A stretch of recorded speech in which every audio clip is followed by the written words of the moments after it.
జ్యోతిశాస్త్రరీత్యా ద్వాదశ రాశుల్లో 4వ రాశి అయినటువంటి కర్కాటక రాశి మిత్రులారా, మీరు పునర్వసు నక్షత్రం 4వ పాదం, పుష్యమి నక్షత్రం 1, 2, 3, 4 పాదములు, ఆశ్లేష నక్షత్రం 1, 2, 3, 4 పాదాలకి జన్మించిన మీరు కర్కాటక రాశి వారిగా పరిగణించబడుతున్నారు. ఫిబ్రవరి నెల మీకు శుభాశుభ ఫలితాలు ఎలా ఉన్నాయంటే, అష్టమ శని ప్రభావం తగ్గుతుంది.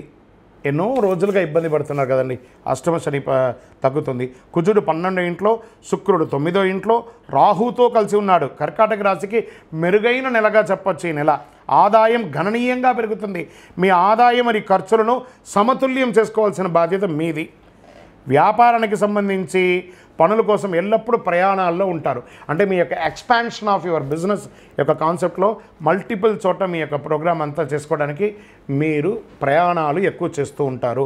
విదేశాలకు కూడా వెళ్ళే అవకాశాలు ఉన్నాయి. మీ యొక్క బ్రాంచెస్, మీ యొక్క వ్యాపారము విదేశీయ వాణిజ్యం కూడా పొందే అవకాశాలు కర్కాటక రాశి వారిగా చాలా రోజుల నుంచి పడుతున్నటువంటి ఇబ్బంది నుంచి మీకు ఇది ఒక ఉపశమనం అని చెప్పచ్చు. అద్భుతంగా ఉండబోతున్నారు.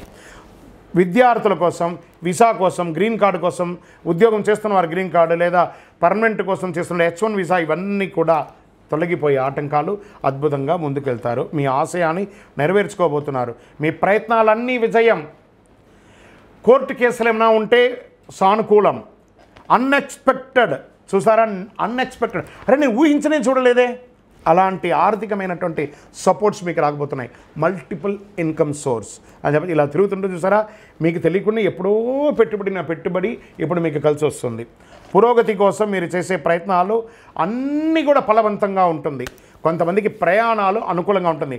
కానీ ఇక్కడ ఉన్నాడు చూసారా ఒక నోరు, బాగా ఉన్నప్పుడు ఈ కర్కాటక రాశి వారు అప్పుడప్పుడు నాలికతోనే చెడ్డ పేరు తెచ్చుకుంటారు.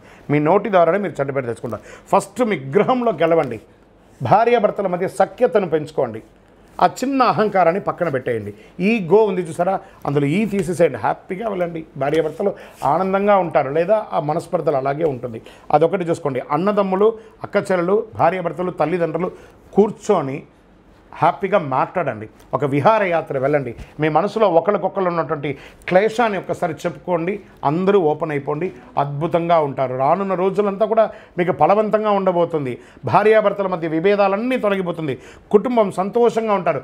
గృహప్రవేశాలు, వివాహాది శుభకార్యాలు, అన్ని రకాలైనటువంటి శుభకార్యాలు పొందారు. రియల్ ఎస్టేట్ రంగం వారికి అద్భుతంగా ఉండబోతాయి. ఏమండి మీరేమో రియల్ ఎస్టేట్ అంటున్నారు, భారతదేశం అంతా రియల్ ఎస్టేట్ పడిపోతుందంటే, ఏమండి అందరు ఇల్లులు కొనట్లేదా, వ్యాపారాలు చేయట్లేదా? మీకు బాగుంది, ప్రయత్నం చేయండి. ఎవరికో అవకాశం ఉంటుంది, ఎవరో కొంటారు, ఎవరో తీసుకుంటారు, మీకు కూడా కలిసి వస్తుంది. ప్రయత్నం చేయండి, 100% మీకు ఉంటుంది. ఆరోగ్యక అదనపు శ్రద్ధ వహించాలి. ఎందుకంటే బాగా ఉంది కదా అని చెప్పి మీరు విచ్చలవిడిగా మీ ఆహార అలవాట్లను మార్చుకుంటే అది ఆరోగ్యం మీద వచ్చి కూర్చుంటుంది. మీ నోరు అదుపులో ఉండాలి, ఆహారం అదుపులో ఉండాలి. ఈ రోడ్ సైడ్ ఉన్నటువంటి ఆహారాలు తినడం మానేయండి. ఫస్ట్ ఉద్యోగంలో సహచరులతో మంచి అవకాశం ఉంటుంది. ప్రమోషన్స్, అది ప్రైవేట్ ఉద్యోగం లేదా గవర్నమెంట్ ఉద్యోగం లేదా రీసెర్చ్, అడ్వకేట్స్, డాక్టర్స్, ఇవందరూ ఉన్న స్పోర్ట్స్, వీళ్ళకందరికీ కూడా చాలా ఉన్నతమైనటువంటి నెలగా ఈ భావించవచ్చు అని చెప్పచ్చు. పోటీదారులంతా కూడా వ్యాపారంలో తగ్గుతారు. మీకు అద్భుతమైనటువంటి ఎక్స్పాన్షన్లో దొరుకుతుంది ఇండస్ట్రీ జోన్లో. మహిళలకి ఇది ఒక అత్యున్నతమైనటువంటి నెలగా చెప్పచ్చు. ఉద్యోగం చేస్తున్న వారికి మంచి యోగం. ఎంటర్ప్రెన్యూర్గా ఉన్నటువంటి మహిళలకి ఇది ఒక యోగ కాలం అని చెప్పచ్చు. చిన్న తరహా పరిశ్రమలన్నీ కూడా విజయం సాధిస్తారు.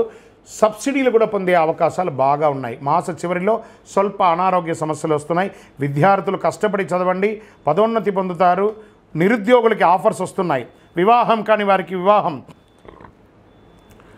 వివాహమయ్యి సంతానం కోసం ఎదురు చూస్తున్నారా? Get ready. వ్యవసాయదారులకు చాలా బాగుంది. షేర్ మార్కెట్ అయితే సూపర్ అని చెప్పచ్చు. ప్రయత్నం చేయండి. లాంగ్ టర్మ్లో ఇన్వెస్ట్ చేయండి. ఇంట్రాడేలో పోగొట్టుకోకండి, లాంగ్ టర్మ్లో చేయండి. వ్యవసాయదారులకు చాలా బాగుంది. మీడియా రంగం వారికి యోగాది యోగకాలం అని కూడా చెప్పచ్చు. ఐటీ రంగం వారికి అద్భుతం అని కూడా చెప్పచ్చు. నూతన ఉద్యోగం కోసం ప్రయత్నం చేసిన వారికి గెట్ రెడీ. మీ బ్యాగులంతా సర్దుకొని రెడీగా కూర్చోండి. ఆఫర్ లెటర్ వచ్చేస్తున్నాయి. అద్భుతంగా ఉంటారు. రాజకీయ నాయకులకి క్షేత్రస్థాయిలో మంచి పేరు వస్తుంది. ప్రజా ఆదరణ కూడా చాలా బాగా పొందుతారని కూడా చెప్పచ్చు. అనుకూలమైనటువంటి రోజులు ఫిబ్రవరిలో 3, 6, 8, 11, 17 ఇవన్నీ కూడా మీకు చాలా అనుకూలం ఇస్తాను కూడా చెప్పచ్చు. చంద్రాష్టమం ఇంత బాగుంది కదా, మరి మధ్యలో కాస్త బ్రేక్ కూడా కావాలి కదా, మనకు కొంచెం అహం వచ్చేస్తుంది బాగుంటే. అప్పుడు దానికి ఏం చేయాలి, ఆ అష్టమంలో చంద్రుడు కూర్చుంటాడు కాబట్టి వాడు కొంచెం మనకు కంట్రోల్ చేస్తాడు. ఎలా, ఫిబ్రవరి 27, 2, 2005 అంటే ఆఖరి రోజు అని కూడా చెప్పుకోవచ్చు. ఉదయం 4:37 అండి, 1/3/2025 అంటే మార్చి 1వ తారీఖున ఉదయం వరకు ఈ 2.5 రోజులు ఇబ్బంది పెడతాడు. జాగ్రత్త పెట్టండి. ఆహారం తినేటప్పుడు, సంతకం పెట్టేటప్పుడు, వాహనం నడిపేటప్పుడు జాగ్రత్త. మరి అదృష్ట సంఖ్య అనుకుంటే 5, 6. అదృష్ట రంగు అని చెప్పుకుంటే కాషాయం రంగు, ఊదా రంగు మీకు చాలా కలిసి వస్తుంది. పూజించాల్సినటువంటి దైవం ఎవరు, కలవు వెంకటనాదాయ వెంకటాద్రి సమంస్థానం బ్రహ్మాండే నాస్తి కింద వెంకటేశ సమోదేవో నభూతో నభవిష్యతి. తిరుపతికి వెంకటేశ్వర స్వామి వారికి పోయి మొక్కండి, కాలినడకగా మెట్లెక్కండి, చక్కగా దర్శనం చేసుకోండి, ఆ వెంకటేశ్వర స్వామి వారికి అంగ ప్రదక్షిణం చేయండి. అన్ని రకాలుగా మీకు కలిసి వస్తుంది.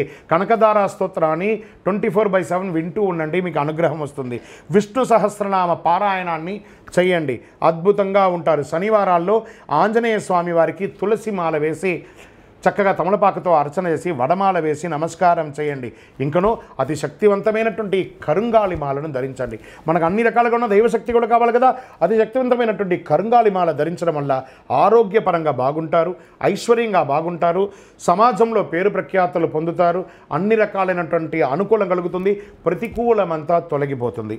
ఇంకా గురుగారు, మేము మా యొక్క వ్యక్తిగత జాతకం మీ ద్వారా తెలుసుకోవాలనుకుంటున్నాం. అయితే మీ యొక్క కింద మా నంబర్ కనబడుతుంది చూసారా, ఆ నంబర్కి మీ యొక్క date of birth, time of birth, place of birth WhatsApp చేయాలి, కాల్ చేయకూడదు.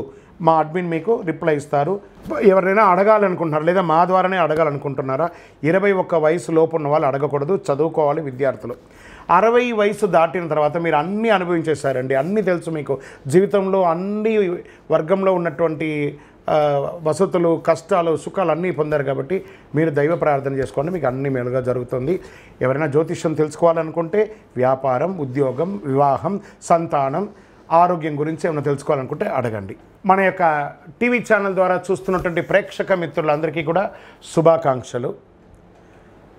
చాలా చక్కగా మమ్మల్ని ఆదరిస్తున్నారు చూస్తూ, కానీ కొంచెం అట్లా like and share and subscribe చేస్తే ఎంతో బాగుంటుంది కదా. మంచి విషయాలు మేము తెలుపుతున్నామని అనుకుంటున్నాం, అది మీకు ఇది మంచిది అనిపిస్తే సబ్స్క్రైబ్ చేయండి. మీతో ఒక 18 మందిని సబ్స్క్రైబ్ చేయించండి. జాతకం అనగానే అందరికీ ఒక క్యూరియాసిటీ, ఈ నెల నాకు ఎలా ఉంటుంది, వ్యాపారం ఎలా ఉంటుంది, ఉద్యోగం ఎలా ఉంటుంది, ఆరోగ్యం ఎలా ఉంటుంది, అసలు నా పరిస్థితి ఎలా ఉంటుంది, అసలు జాతకాన్ని నేను ఎంతవరకు నమ్మొచ్చు, జాతకంలో విశేషాలు ఏంటి అంటే, ఇక్కడ వచ్చి గోచార గ్రహస్థితుల్ని దృష్టిలో పెట్టుకొని అన్ని వర్గాల వారిని లెక్క వేసి, ఇది వచ్చి ఒక ప్రామాణికం అన్నమాట. ఈ లెక్క వేసి ఏ గ్రహాలు ఎలా ఎలా ఉన్నాయి, వారి యొక్క ఫలితాలు ఎలా ఉంటాయనే దాన్ని లెక్క వేసి చెప్పడమే ఈ యొక్క రాశి ఫలితాలు. మీ యొక్క వ్యక్తిగత జాతకానికి ఇది ఒక 40% మాత్రమే వర్తిస్తుంది. మీ సంపూర్ణ జాతకం తెలుసుకోవాలి అని అనుకుంటే మీ పరిసర ప్రాంతాల్లో ఉన్నటువంటి జ్యోతిషాస్త్ర నిపుణుల్ని మీ యొక్క date of birth, time of birth, place of birth ఇచ్చి తెలుసుకోండి. మళ్ళీ చెప్తున్నాను, జ్యోతిష్యం, జాతకం అనేది పడుతున్న వర్షానికి ఒక గొడుగు మాత్రమే, కానీ జ్యోతిష్యం జీవితం కాదు. మీరు మిమ్మల్ని నమ్మండి, జ్యోతిష్యం ఆ దారిలో మీకు సపోర్ట్ చేస్తుంది.